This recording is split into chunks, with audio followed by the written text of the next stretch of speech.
അപ്പോൾ ഇനി ഈ ശബരിമലയുമായിട്ട് ബന്ധപ്പെട്ട ഒരു കുഞ്ഞു സംശയം കൂടെ ഉള്ളത്, തീർച്ചയായിട്ടും ചോദിച്ചു. എന്തുകൊണ്ടാണ് നമ്മൾ സ്ത്രീകൾ അങ്ങോട്ട് പോകണ്ട എന്ന് പറയാനുള്ള കാരണം? വലിയ ചോദ്യം, വളരെ രസകരമാണ് ഉത്തരം. ശൂരപത്മാവ് എന്ന് പറയുന്ന സൂര്യതാപത്തെ ഹനിക്കുന്നതിന് വേണ്ടി, മാതൃലോകത്തെ സംരക്ഷിക്കുന്നതിന് വേണ്ടിയിട്ടാണ്. എങ്ങനെയുള്ളവരുടെ എന്ന് ചോദിച്ചാൽ രജസ്വലകളായിട്ടുള്ള രജോ ഗുണമുള്ള സ്ത്രീകളുടെ സംരക്ഷണത്തിന്, സ്ത്രീകളുടെ എന്ന് പറഞ്ഞാൽ മാതൃലോകത്തിന്റെ മുഴുവൻ മാതൃലോകത്തിന്റെയും സംരക്ഷണത്തിന് വേണ്ടിയിട്ടാണ് രജസ്വലകളല്ലാത്ത ആളുകൾ മുഴുവൻ ഈ ശൂരപത്മാവിനെതിരെ ശാസ്ത്രയുദ്ധത്തിന് പോകേണ്ടത്. അവിടെ ഈ രജസ്വലകളെയും കൊണ്ടല്ല ശാസ്ത്രയുദ്ധത്തിന് പോകേണ്ടത്. അവിടെ രജോ ഗുണത്തെ ഡിസ്കണക്ട് ചെയ്തിരിക്കുകയാണ്. രജോ ഗുണം എന്ന് പറഞ്ഞാൽ രതിഗുണം, വികാര വിചാര വിദ്വേഷ വൈരാഗ്യങ്ങളൊന്നും ഇല്ലാത്ത സസ്യലോകത്തിന്റെ സത്വഗുണമുള്ള ഇടത്തേക്കാണ് നമ്മൾ ചെല്ലുന്നത്. അവിടെ മണ്ണ്, ജലം, സസ്യലോകം, ഇത് മാത്രമേ അവിടെയുള്ളൂ. മണ്ണ് ശിവനാണ്, ജലം പാർവതിയാണ്.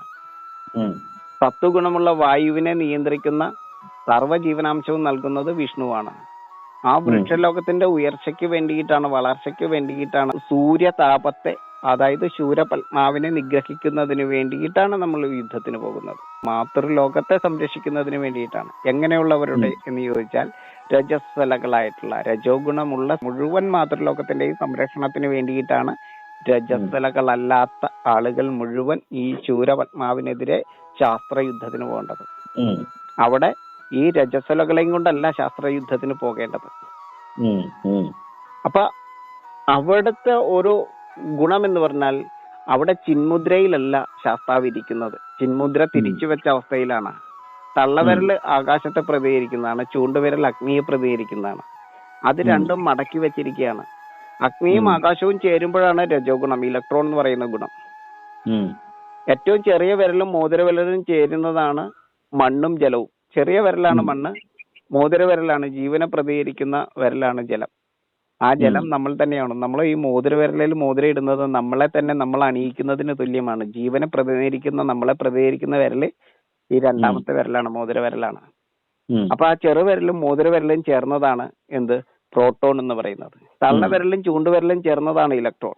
നടുക്ക് നിൽക്കുന്ന ആ ഏകഭൂതമായിരിക്കുന്ന വായുവാണ് ന്യൂട്രോൺ. അപ്പൊ അവിടെ ഇലക്ട്രോൺ എന്ന് പറയുന്ന അതിനെ മടക്കി വെച്ചിട്ട് ഈ സത്വഗുണമായിരിക്കുന്ന ന്യൂട്രോണിനും പ്രോട്ടോണിന്റെ രണ്ട് കണങ്ങൾക്ക് മാത്രമേ അവിടെ പ്രവേശനമുള്ളൂ. രജോ ഗുണത്തെ ഡിസ്കണക്ട് ചെയ്തിരിക്കുകയാണ് അവിടെ. വികാര വിചാര വിദ്വേഷ വിപരീത വൈരാഗ്യങ്ങൾക്കൊന്നും പ്രവേശനമില്ലാതെ, സെക്സിന് പ്രാധാന്യമില്ലാതെ സത്വഗുണത്തിന് വേണ്ടി, സത്വഗുണം, സസ്യലോകത്തിന്റെ സത്വഗുണം ഉണ്ടെങ്കിൽ മാത്രമാണ് അവിടെ എന്തിരിക്കുള്ളൂ ഫാദറെ, മണ്ണും ജലവും ചേർന്നിരിക്കുള്ളൂ. അതായത് ശബരിയും ശബരനും ചേർന്നിരിക്കണമെങ്കിൽ, മഹിയും ഹിമയും ചേർന്നിരിക്കണമെങ്കിൽ, മണ്ണും ജലവും ചേർന്നിരിക്കണമെങ്കിൽ, പ്രോട്ടോണിന്റെ രണ്ട് കണങ്ങൾ ചേർന്നിരിക്കണമെങ്കിൽ അവിടെ ആ തമോ ഗുണം എന്ന് പറയുന്നത് തമസിന്റെ ഗുണം. തമസിന്റെ ഗുണം എന്ന് പറഞ്ഞാൽ പ്രകാശത്തെ മറച്ച് ഇരുളിനെയും സൃഷ്ടിക്കുവാനുള്ള ഭൂമിയുടെ ഗുണമാണ് തമോ ഗുണം. ആകാശമാണ് അത് സമ്മാനിക്കുന്നത്. ആ ആകാശത്തിന്റെ ഗുണത്തെയും സൃഷ്ടിക്കുന്ന തമോ ഗുണകാരണനായിരിക്കുന്ന മണ്ണും ജലവും ചേർന്ന് അവിടെ ഭൂമിയുടെ ഉപരിതലത്തിൽ ജലം നിത്യതൃപ്തമായി ചേർന്നിരിക്കണമെങ്കിൽ അവിടെ സത്വഗുണമാണ് ആവശ്യം. രജോ ഗുണമില്ല. രജോ ഗുണത്തെ ഡിസ്കണക്ട് ചെയ്തിരിക്കുകയാണ്. രതിഗുണം അവിടെ ആവശ്യമില്ല, സത്വഗുണമാണ് ആവശ്യം. സത്വഗുണം അവിടെ വാനോളം മുട്ട ഉയർന്നു നിൽക്കുന്നതിന് വേണ്ടിയിട്ട് രജോ ഗുണത്തെ ഡിസ്കണക്ട് ചെയ്തുകൊണ്ട് നമ്മൾ വികാരങ്ങളെ എല്ലാം മാറ്റി വെച്ചുകൊണ്ട് മഹാവൃക്ഷ പ്രകൃതിക്കൊപ്പം ചേരുകയാണ്. മഹാവൃക്ഷ പ്രകൃതിക്കൊപ്പം മനുഷ്യൻ ചേരുന്നത് നരൻ നാരായണനാവുകയാണ്, മാനവൻ മാധവനാവുകയാണ്. എന്തിനു വേണ്ടിയിട്ട്? മണ്ണിനെ മാധവമാക്കുവാൻ, ജലത്തെ ജീവനമാക്കുവാൻ, വായുവിനെ പ്രാണതമാക്കി നിലനിർത്തുകയാണ്. അഗ്നിയെ ഔഷധമാക്കിക്കൊണ്ട് ആകാശത്തിൽ ആലയം തീർക്കുകയാണ് അവിടെ. അപ്പോൾ മാത്രമാണ് ആകാശത്തിന്റെ ആ മാതൃഗുണം, ഈ ആകാശഗംഗ എന്ന് പറയുന്ന അവസ്ഥയിലേക്ക് ഈ ആകാശം എത്തുകയുള്ളൂ. രാക്ഷസീഭാവമാണ് ആകാശത്തിന്, ഡാർക്ക് എനർജിയാണ് ആകാശം. അതിനെ ശുഭ്രവസ്ത്രയാക്കുന്ന രീതിയിലേക്ക് ഈ ശാസ്ത്ര വൈഭവത്തിൽ നമ്മളുടെ ഈ പഞ്ചഭൂത പരിശോഭിതമായിരിക്കുന്ന അവസ്ഥയിലേക്ക് ശാസ്ത്ര ചിന്തയിൽ എത്തിക്കുമ്പോൾ മാത്രമാണ് ഈ ഭൂമിക്ക് രാജസീ ഭാവം ഉണ്ടാവുന്നത്. അപ്പോഴാണ് സരസ്വതി ഭാവത്തിലേക്ക് എത്തുന്നത്. അല്ലെങ്കിൽ ഏറ്റവും വലിയ രാക്ഷസീ ഭാവം എന്ന് പറഞ്ഞാൽ രാത്രിയാണ്. അത് ആകാശത്തിന്റെ വൈഭവമാണ്. ഉം.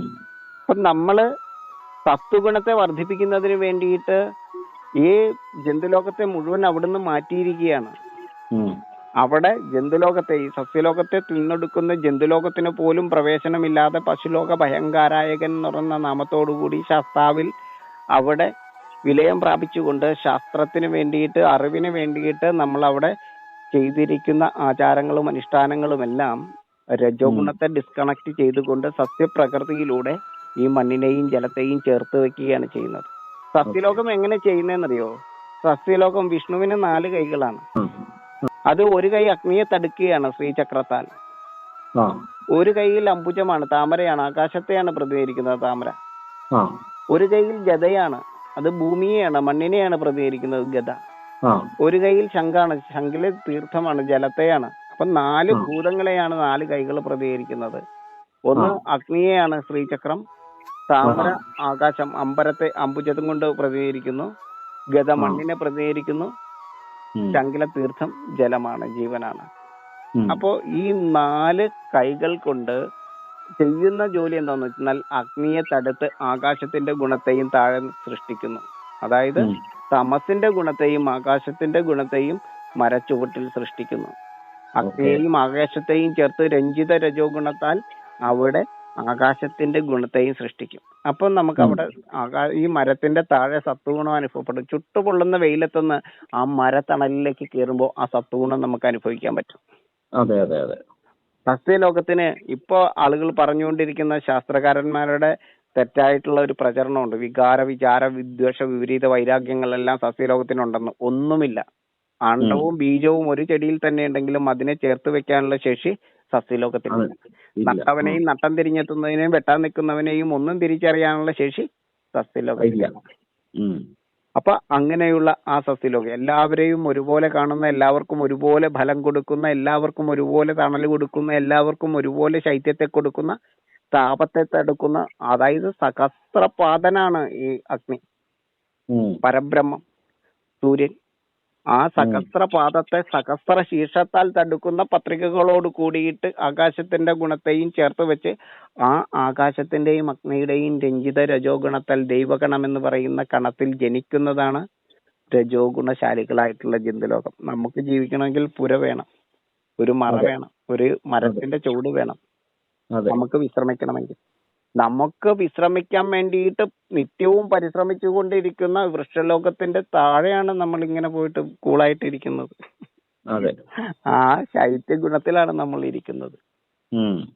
അപ്പോ ഒരിക്കലും വിശ്രമിക്കാതെ സസ്യലോകത്തിന്റെ ആ അണ്ടറിൽ വിശ്രമിച്ചുകൊണ്ടിരിക്കുന്ന മനുഷ്യനായിരിക്കുന്ന നമ്മളുടെ ഏറ്റവും വലിയ പ്രത്യേകത, മനുഷ്യന്റെ പ്രത്യേകത എന്ന് പറഞ്ഞാൽ രജോ ഗുണത്തിന്റെ രാജാവ് മനുഷ്യനാണ്. രതിഗുണത്തിന്റെ രാജാവ് ആരാണ്? അത് മനുഷ്യനാണ്. സത്വഗുണത്തിന്റെ രാജാവ് ആരാണെന്നറിയോ? ആലാണ്. ആൽ എന്നാ പറയുന്നത്. ആ പതാക സത്വഗുണത്തിന്റെ, ഈ സസ്യലോകത്തിന്റെ പതാകയാളുന്ന ആൽ. ആൽ എന്ന് പറഞ്ഞാൽ ആ വൃക്ഷം ഏതാണോ അതാണ്. ആ പതാക ആളുന്നതാണ് ആല്. ഇളകുന്നത് എന്നർത്ഥമുണ്ട്. സമുദ്രത്തിലെ തിരമാലകൾ പോലും നിശ്ചലമായാൽ പോലും വായുവിനെ ചലിപ്പിക്കുവാനുള്ള ശേഷിയുള്ളതാണ് ആലിലകൾക്ക്. ശബ്ദത്തെ ജനിപ്പിക്കുവാനുള്ള ശേഷിയും ആലിലകൾക്കുണ്ട്. അപ്പൊ അങ്ങനെയുള്ള ആലുന്നതായിരിക്കുന്ന ഈ സത്വഗുണത്തിന്റെ പതാകയാളുന്ന ആൽ എന്ന് പറയുന്നത് വൃക്ഷരാജനാണ്. അതേസമയം അതിന്റെ നേരെ ഓപ്പോസിറ്റ് ഒരു ശക്തിയുണ്ട്. ഈ രജോ ഗുണത്തിന്റെ വികാര വിചാര വിദ്വേഷ വിപരീത വൈരാഗ്യങ്ങളുടെ രതിയുടെ രാജാവായിരിക്കുന്നത് മനുഷ്യനാണ്. മറ്റുള്ള എല്ലാ മൃഗങ്ങൾക്കും രജോ ഗുണം മനുഷ്യന്റെ അത്രയും ഇല്ല. മനുഷ്യൻ രജോ ഗുണ സ്വഭാവിയാണ്. മണ്ഡലകാലത്ത് കാലത്തിന് വേണ്ടിയിട്ട്, ഭാവിക്ക് വേണ്ടിയിട്ടുള്ള വൃശ്ചികം 1 മുതൽ തുടങ്ങുന്ന കാലത്തെ 9 ആയിട്ട് ഭാഗിച്ചതിൽ ആദ്യത്തെ ഭാഗമായിരിക്കുന്ന വൃശ്ചികം 1 തുടങ്ങുന്ന കാലമണ്ഡലത്തില് ഭാവിക്ക് വേണ്ടിയിട്ട് രജോ ഗുണത്തെ ഡിസ്കണക്ട് ചെയ്തുകൊണ്ട് സത്വഗുണശാലിയായിട്ടുള്ള മഹാവൃക്ഷ പ്രകൃതിയുടെ അവതാരമായിട്ട് ജ്ഞാനിയായിട്ടുള്ള മനുഷ്യൻ മാറുന്നു. മഹാവൃക്ഷ പ്രകൃതിക്കൊപ്പം ചേരുന്നു. നരൻ നാരായണനാകുന്നു. നാരിക്ക് വേണ്ടിയിട്ട് വ്രതം നോക്കുന്നവനാകുന്നു. ഗർഭപാത്രത്തെ സംരക്ഷിക്കുന്നവനാകുന്നു. വരും തലമുറകൾക്ക് വേണ്ടിയിട്ട് മാതൃലോകത്തിന്റെ ജന്തുലോകത്തിന്റെ സംരക്ഷണത്തിന് വേണ്ടിയിട്ട് സൂര്യപത്മാവ് എന്ന് പറയുന്ന സൂര്യതാപത്തെ അകറ്റുന്നതിന് വേണ്ടിയിട്ട് സർവശാസ്ത്ര വിശ്വാസിയായിട്ട് ശാസ്ത്രത്തിൽ വിലയം പ്രാപിക്കുവാൻ ശ്രേഷ്ഠനായിട്ട്, ആര്യനായിട്ട്, വ്രതം നോക്കുന്നവനായിട്ട്, പശ്ചിമഘട്ടത്തിന്റെ സംരക്ഷണത്തിനായിട്ട് ഒരായുധം പോലും കയ്യിലെടുക്കാതെ ആ പരിസ്ഥിതി സംരക്ഷകനായിട്ട്, വൃക്ഷ പരിപാലകനായിട്ട്, വൃക്ഷം നടുന്നവനായിട്ട്, 18 പൂങ്കാവനങ്ങളും സംരക്ഷിക്കുന്നവനായിട്ട്, ചുമതലപ്പെട്ടവനായിട്ട്, അവിടെ വന പരിപാലനത്തിന് വേണ്ടിയിട്ട് പരിസ്ഥിതി പ്രവർത്തകനായിട്ട് കറുപ്പെടുത്തുകൊണ്ട് നമ്മൾ ആ പശ്ചിമഘട്ടത്തിലേക്ക് എത്തുന്നു. താടിയോ മുടിയോ വെട്ടാതെ, നഖം പോലും വെട്ടാതെ നമ്മൾ അവിടെ പവിത്രമായിട്ട് സംരക്ഷിക്കുന്നതിന് വേണ്ടിയിട്ട് നമ്മൾ നഗ്നപാതരായിട്ട് ആ പശ്ചിമഘട്ടത്തിന്റെ സംരക്ഷണത്തിന് വേണ്ടിയിട്ട്, വനവൽക്കരണത്തിന് ഏറ്റവും അനുയോജ്യമായിട്ടുള്ള ആ കാലഘട്ടത്തിൽ ശബരിപീഠത്തിലെത്തുന്നു. പശ്ചിമഘട്ടത്തിന്റെ സംരക്ഷണമാണ് ലോകത്തിന്റെ സംരക്ഷണം എന്ന് തിരിച്ചറിഞ്ഞ ഭാരതത്തിലെ സൂര്യ തേജസ്വികളോടുള്ള ഋഷീശ്വരന്മാരുടെ മഹാശാസ്ത്ര വൈഭവത്തിന്റെ രഹസ്യമാണ് ശബരിമല. അതുകൊണ്ട് തന്നെയാണ് ഞാൻ എപ്പോഴും പറയുന്നത്, നാസ്തികവാദത്തിന്റെ മരണമണി ശബരിമലയിൽ മുഴങ്ങും. ശാസ്ത്രത്തിലേക്ക് ജനം തിരിച്ചു വരും. ഇത് ഭാരതത്തിന്റെ ശാസ്ത്രം മാത്രമല്ല, ലോകത്തിന്റെ സപ്തഭൂഖണ്ഡങ്ങളുടെയും അറിവിന് ചേർത്ത് വെച്ചിരിക്കുന്ന പ്രിയവ്രതന്റെ ശിഷ്യന്മാരായിരിക്കുന്ന മക്കളായിരിക്കുന്ന നമ്മളെല്ലാവരും ആ ശാസ്ത്രവിശ്വാസികളായിട്ട്, ശാസ്ത്രത്തിന്റെ ആനുകൂല്യങ്ങളെ പൂർണ്ണമായിട്ടും സ്വീകരിച്ചുകൊണ്ട് ശാസ്ത്രത്തിൽ വിലയം പ്രാപിക്കുന്നവരായിട്ട്, അറിവിൽ വിലയം പ്രാപിക്കുന്നവരായിട്ട്, അഭിപ്രായങ്ങളെ മാറ്റിവെച്ച് അറിവിന് വേണ്ടിയിട്ട് ഒന്നാവുന്നവരായിട്ട്, ലോകാ സമസ്ത സുഖിനോ ഭവന്തു വസുദൈവ കുടുംബകം എന്ന് പറയുന്ന ആ മുദ്രാവാക്യങ്ങള്, ആ ശാസ്ത്ര മുദ്രാവാക്യങ്ങളാണത്. ആ ശാസ്ത്ര മുദ്രാവാക്യങ്ങളെ നാമമന്ത്രമായിട്ട്, നാമജപമായിട്ട് സ്വീകരിച്ചുകൊണ്ട് നമുക്ക് ഒന്നായിട്ട് മാറുന്ന ഒരു ലോകം അതിവിദൂരമല്ല. അതിന്റെ ഏറ്റവും വലിയ തെളിവാണ് അങ്ങേ പോലെയുള്ളവരുടെ വരവ്. ഒരു മതത്തിൽ നിന്നും വേറൊരു മതത്തിലേക്കല്ല, ഒരു അഭിപ്രായത്തിൽ നിന്നും വേറൊരു അഭിപ്രായത്തിലേക്കല്ല. അഭിപ്രായങ്ങളെ എല്ലാം മാറ്റിവെച്ചിട്ട് അറിവിലേക്കാണ് അങ്ങ് നടന്നു വന്നത്, അറിവിന്റെ പീഠത്തിലേക്കാണ് അങ്ങ് വന്നത്. അതുകൊണ്ടാണ് എനിക്ക് ഇത്രയും അങ്ങേ കാണണമെന്നതൊക്കെ ആഗ്രഹിച്ചതിന്റെ പിന്നിലെ കാര്യം അതാണ്. ഈ പറഞ്ഞ കാര്യങ്ങളെല്ലാം എഴുതി വെച്ചിട്ടുണ്ടോ? തീർച്ചയായിട്ടും. ഓക്കെ. അപ്പൊ അത്രയും ബ്രഹ്മാണ്ഡമായിട്ടുള്ള കാര്യങ്ങളാണ് ഭാരതം ലോകത്തിന് മുന്നിൽ ചിരിച്ചുകൊണ്ട് പറഞ്ഞേക്കുന്നത്. ഇത് പറഞ്ഞുകൊണ്ട് നീതി നീതി എന്ന് പറയുന്നത് തത്വമസി എന്ന് അവിടെ എഴുതി വെക്കുമ്പോഴും, അത് നീ തന്നെയാകുന്നു എന്ന് പറയുമ്പോഴും, നീതി നീതി എന്ന് പറയാനാണ് ഭാരതം ലോകത്തോട് പറയുന്നത്. ഭാരതത്തിലേക്ക് ലോകത്തിന്റെ നാനാഭാഗത്തു നിന്ന് സർവ്വ ആളുകൾക്കും പ്രവേശനം ഉണ്ടാവണം. കാരണം ശാസ്ത്രത്തിന്റെ തറവാടാണിത്, അറിവിന്റെ പീഠമാണിത്, ജീവന്റെ സ്വന്തം നാടാണിത്, ഗോഡ്സ് ഓൺ കൺട്രിയാണിത്. അപ്പൊ ഈ നാട്ടിലേക്ക്, ഈ ഭാരതദേശത്തിലേക്ക് സർവ്വജനങ്ങൾക്കും വരാം. കാരണം ജീവന്റെ തറവാട് ഇവിടെ ആയതുകൊണ്ട്. ജൂതരുടെ രാജ്യത്തെയോ ഇസ്ലാമിന്റെ രാജ്യത്തെയോ വേറെ ഏതെങ്കിലും രാജ്യത്തെയോ വെറുത്തുകൊണ്ട് ഭാരതത്തിന് ഒരിക്കലും നിൽക്കാൻ പറ്റില്ല. കാരണം എന്താണ്? ഒരമ്മയ്ക്ക് ഒരു മക്കളെയും അന്യമായി കാണാൻ പറ്റില്ല. അതെ, തീർച്ചയായിട്ടും. അപ്പോ എല്ലാവരെയും ചേർത്ത് വെക്കുന്ന ജ്ഞാനികളുടെ ഒന്നാകുന്ന രീതിയിലേക്ക് ലോകാ സമസ്ത സുഖിനോ ഭവന്തു എന്ന ദർശനത്തിൽ സർവ്വലോകരെയും സർവ്വലോകത്തെയും സർവ്വരാജ്യത്തെയും ഒന്നായി ചേർത്ത് വെച്ച് ഒരുമയുടെ ശബ്ദത്തെ ജനിപ്പിക്കുവാനായിട്ട് ധനുസ്സിന്റെ ലോകത്ത് നിന്നും ധാന്യത്തിന്റെ ലോകത്തിലേക്ക്, യുദ്ധവിചാരത്തിൽ നിന്നും വേദവിചാരത്തിലേക്ക്, സർവശാസ്ത്രങ്ങളുടെയും നിലയമായിരിക്കുന്ന ഭാരതത്തിലേക്ക്, ഭാരതത്തിന്റെ ചിന്തയിലേക്ക്, ആ വേദചിന്തയിലേക്ക് ലോകത്തെ എത്തിക്കുക എന്നുള്ളതാണ് അങ്ങേ പോലെയുള്ളവരുടെ ദൗത്യമെന്ന് എനിക്ക് പലപ്പോഴും തോന്നുന്നു. അങ്ങനെ തന്നെ ആവട്ടെ എന്ന് ഞാൻ പ്രതീക്ഷിക്കുന്നു. തീർച്ചയായും. നമ്മളുടെ ദൈവം എന്ന് പറയുന്ന ഇലക്ട്രോണാണ്, ന്യൂട്രോണാണ്, പ്രോട്ടോണാണ്. അതാണ് ദൈവഗണം, ജൈവഗണം, ശൈവഗണം. ഈ ത്രിഗണ വൈഭവമാണ് ഈ പ്രപഞ്ചം. ആ ത്രിഗണ വൈഭവത്താലാണ് ആത്മാവ്, മനസ്സ്, ശരീരം. ഈ ത്രിഗണത്താലാണ് ത്രിലോകവും, ആകാശം, ഭൂമി, പാതാളം എന്ന് പറയുന്നത്, വ്യോമകര, നാവിക എന്ന് പറയുന്നത്. 7 കടലും 7 കരയും ചേർന്നതാണ് ഈ 14 ലോകവും. നമ്മൾ പരമാത്മ ചൈതന്യമായിരിക്കുന്ന ജന്തുലോകത്തിൽ നിന്നും അതിന് മേലെ നിൽക്കുന്ന ജീവാത്മ ശക്തിയായിരിക്കുന്ന സസ്യലോകത്തിലേക്കും, അതിന് മുകളിലെ മണ്ണിലേക്കും, അതിന് മുകളിൽ കിടക്കുന്ന ജലത്തിലേക്കും, അതിന് മുകളിൽ നിൽക്കുന്ന ആ അഗ്നിയിലേക്കും, അതിന് മുകളിൽ നിൽക്കുന്ന വായുവിലേക്കും എത്തിക്കഴിഞ്ഞിട്ട് 7ാമത്തെ തലത്തിലാണ് ആകാശം. ആ നമ്മളുടെ തലത്തിൽ നിന്നും, പരമാത്മ ചൈതന്യമായിരിക്കുന്ന നമ്മുടെ തലത്തിൽ നിന്നും 7 തലം മേലെയാണ് ആകാശം.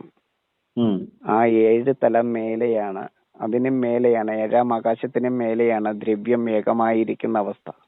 ദ്രവ്യം നിർഗുണമായിരിക്കുന്ന, ത്രിഗുണത്തെ സ്വീകരിക്കുവാൻ നിർഗുണമായിരിക്കുന്ന അവസ്ഥയാണ് കേട്ടോ. ആ വെറുതെ ഒരു നിർഗുണാവസ്ഥയല്ല, ത്രിഗുണത്തെ സ്വീകരിക്കാൻ നിർഗുണമായിരിക്കുന്ന അവസ്ഥയിലേക്കാണ് ഉം, ഉം, നമ്മള് ഏകദൈവത്തെ കണ്ടത്, ഏകദ്രവ്യാവസ്ഥയെ കാണേണ്ടത്. ഉം, അപ്പോ ഏഴാം ആകാശത്തിന് മേലെ ഏകദ്രവ്യാവസ്ഥയെ പൂജിക്കുന്നവരുണ്ട്, ആദിപരാശക്തിയായ ആകാശത്തെ പൂജിക്കുന്നവരുണ്ട്, ഉം, വായുവിനെ പൂജിക്കുന്നവരുണ്ട്, അഗ്നിയെ പൂജിക്കുന്നവരുണ്ട്, ജലത്തെ പൂജിക്കുന്നവരുണ്ട്, മണ്ണിനെ പൂജിക്കുന്നവരുണ്ട്, മണ്ണിൽ നിന്നും ജനിച്ച സസ്യലോകത്തെ പൂജിക്കുന്നവരുണ്ട്, അതിൽ നിന്റെ അസ്തിത്വത്തിൽ ജനിച്ച നമ്മളെ തന്നെ പൂജിക്കുന്നവരുണ്ട്. ഇതെല്ലാത്തിനെയും ഒന്നായി കാണുന്നവരുണ്ട്. എല്ലാത്തിനെയും നമുക്ക് മറന്നു പോകാതെ, അക്ഷരം തെറ്റിപ്പോകാതിരിക്കുവാൻ, അനർത്ഥങ്ങളെ ഉണ്ടാകാതിരിക്കുവാൻ, എല്ലാത്തിനെയും ഗ്രഹിക്കുവാൻ വേണ്ടിയിട്ടാണ് വിഗ്രഹം. കാണുന്ന മാത്രയിൽ തന്നെ അച്ചുകളിലേക്ക് അർത്ഥത്തെ ഗ്രഹിപ്പിക്കുവാൻ ശേഷിയുള്ള വിഗ്രഹങ്ങളെ വെച്ചിട്ട് ശാസ്ത്രത്തിൽ വിശ്വസിക്കുന്നവരായിട്ട് അതിനെ പൂർണ്ണാർത്ഥത്തിൽ വിഗ്രഹിക്കുവാൻ ശേഷിയുള്ള ആളുകളെയാണ് നമുക്ക് ആവശ്യം. അതെ. അതല്ലാതെ ആ വിഗ്രഹത്തിന്റെ മുന്നിൽ പോയി ഒരു അർത്ഥവും അറിയാതെ, ഒന്നും ഗ്രഹിക്കുവാൻ കഴിയാതെ അന്ധവിശ്വാസങ്ങൾ പ്രചരിപ്പിക്കുന്ന ആധർമ്മികളുടെ ലോകമല്ല, അന്ധവിശ്വാസികളുടെ മൂഢന്മാരുടെ സ്വർഗത്തിലല്ല നമ്മൾ നിൽക്കേണ്ടത്. മൂഢന്മാർക്ക് ഒരു സ്വർഗവും പടുത്തുയർത്താൻ പറ്റില്ല. 4 നാൾ കഴിയുമ്പോൾ അത് നരകമാകും.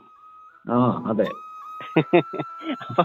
അറിവ് ബ്രെയിനിൽ ഉണ്ടെങ്കിൽ മാത്രമാണ് മനസ്സിൽ സ്വർഗീയത അനുഭവിക്കാൻ പറ്റുള്ളൂ. അങ്ങ് എപ്പോഴും പറയുന്ന വാക്കാണ് ഞാനും പറയുന്നത്. കാരണം നമ്മളെല്ലാവരും പറയുന്നത് ഒന്നായി മാറുന്നത് അവിടെയാണ്. അതെ, അതെ, അതെ.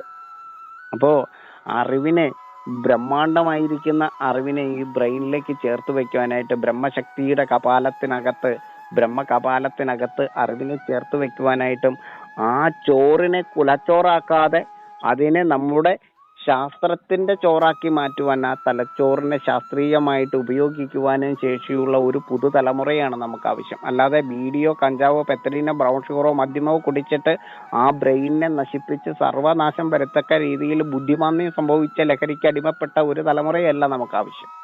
അതെ. ആത്മീയത ഒരു ലഹരിയാണ്. ഭ്രാന്ത് ആത്മീയതയിലൂടെ ഉണ്ടാവുന്നതാണ്. ആത്മീയതയുടെ ലഹരിയും അപകടമാണ്, മയക്കുമരുന്ന് പോലെ തന്നെ. അപ്പൊ ലഹരിയല്ല നമുക്ക് ആവശ്യം, ആനന്ദമാണ്, വിജ്ഞാനമാണ്, ജ്ഞാനമാണ് നമുക്ക് ആവശ്യം. അതെ.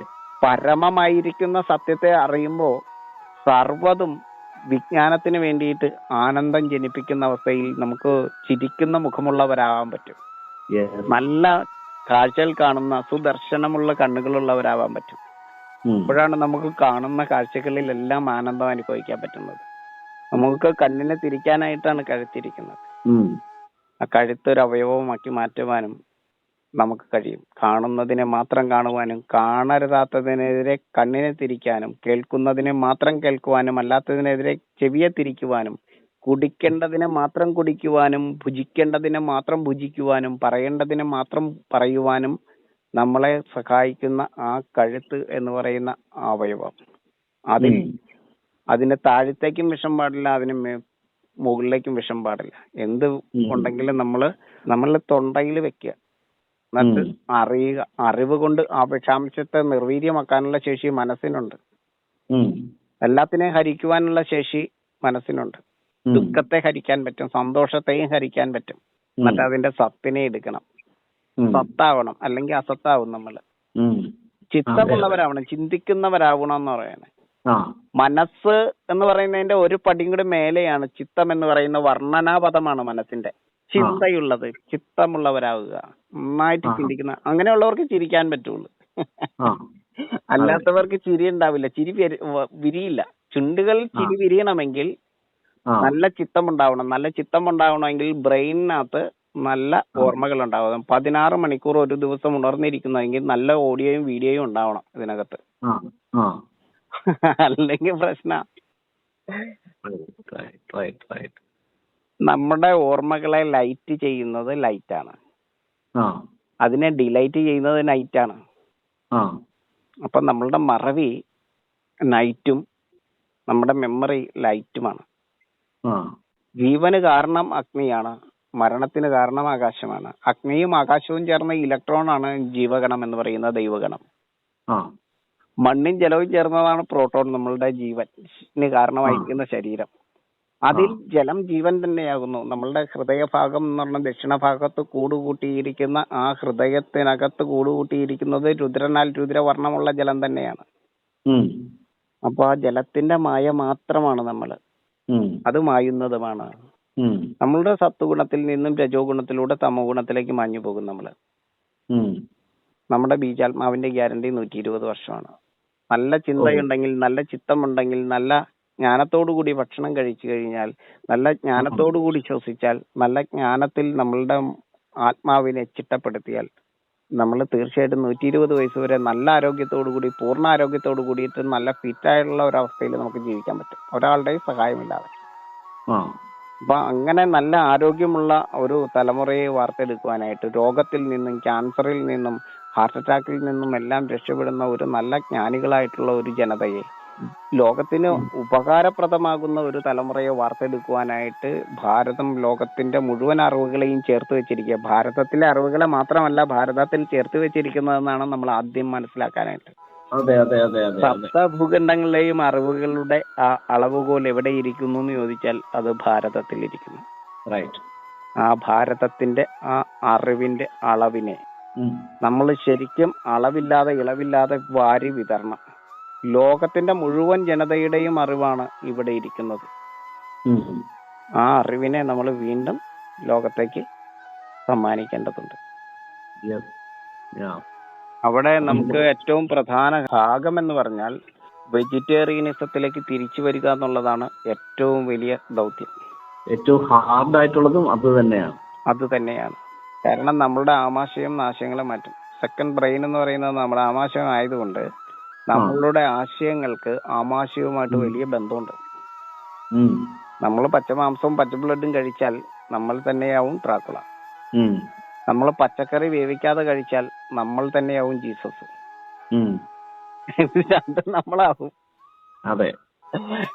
അപ്പൊ നമ്മള് വൈഷ്ണവ വൈഭവത്തെ, ഈ ഹരിതലോകം നമുക്ക് നൽകുന്ന ആ വൈഭവത്തെ, ആ ജീവനാംശത്തെ പൂർണ്ണമായിട്ടും നമ്മൾ പ്രയോജനപ്പെടുത്തിയാൽ നല്ല വായു, നല്ല ഔഷധം, നല്ല ആരോഗ്യം, നല്ല ആയുസ്, നല്ല കോട്ടൺ വസ്ത്രങ്ങള്, നല്ല രീതിയിലുള്ള സസ്യലോകം തരുന്ന മുഴുവൻ ഫലങ്ങളും നമുക്ക് അനുഭവിക്കാൻ പറ്റിയാൽ ആ വരങ്ങൾ വർണ്ണിച്ചാൽ തീരാത്തതാണ്. അത്രയും അവർണ്ണനീയമാണ് ഈ വൃക്ഷത്തിന്റെ ആ ജീവനാംശ പാലനം എന്ന് പറഞ്ഞത്.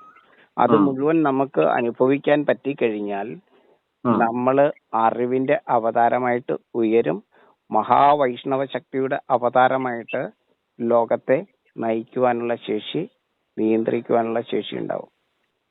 അപ്പൊ ഈ മഹാവൃക്ഷ പ്രകൃതിക്കൊപ്പം നരൻ മാറുമ്പോൾ മാത്രമാണ് ശബരിമലയില് സ്ത്രീകൾക്ക് പ്രവേശനം സാധ്യമല്ലാതെ വരുന്നത്. കാരണം ആർക്ക് വേണ്ടിയിട്ടാണോ നമ്മൾ യുദ്ധത്തിന് പോകുന്നത്, അവരെ വീട്ടില് ശാസ്ത്രത്തില് ശബരിപീഠത്തെ ഏൽപ്പിച്ച് ശാസ്താവിനെ വീട്ടില് പീഠത്തിൽ വെച്ച് ഇരുത്തി അവർക്ക് കാവലിരുത്തിയിട്ട് ആ അറിവിന്റെ വെളിച്ചത്തിൽ കാവലിരുത്തിയിട്ടാണ് നമ്മള് ശൂരപത്മാവ് എന്ന് പറയുന്ന സൂര്യതാപത്തിനെതിരെ യുദ്ധത്തിന് പോയിട്ട് മഹാവൃക്ഷ പ്രകൃതിയുടെ പരിപാലനത്തിലൂടെ പുതിയ തൈകളെ നട്ടുകൊണ്ട് മഹാവൃക്ഷ പ്രകൃതിയെ സംരക്ഷിച്ചുകൊണ്ട് നമ്മള് ആ മണ്ഡലകാലത്ത് ആദ്യത്തെ 365 ദിവസത്തെ 9 ഡിവൈഡ് ചെയ്യുമ്പോഴാണ് 40.58 ദിവസം വരുന്നത്. ആ ദിവസം കാലത്തിന് വേണ്ടിയിട്ട്, ഭാവിക്ക് വേണ്ടിയിട്ടുള്ള മഹാവൃക്ഷ പ്രകൃതിയുടെ പരിപാലനത്തിലൂടെ നമ്മൾ മണ്ഡലകാല ആചരണത്തിലൂടെ നമ്മൾ തിരിച്ച് വീട്ടിലേക്ക് വരുന്നു. അതുകൊണ്ടാണ് സ്ത്രീകൾക്ക്, രജസ്വലകളായിട്ടുള്ള സ്ത്രീകൾക്ക് പ്രവേശനമില്ല എന്ന് പറയുന്നത്. രജസ്വലകളായിട്ടുള്ള സ്ത്രീകൾക്ക് വേണ്ടിയിട്ടാണ് ആ ക്ഷേത്രം. അതെ അതെ അതെ.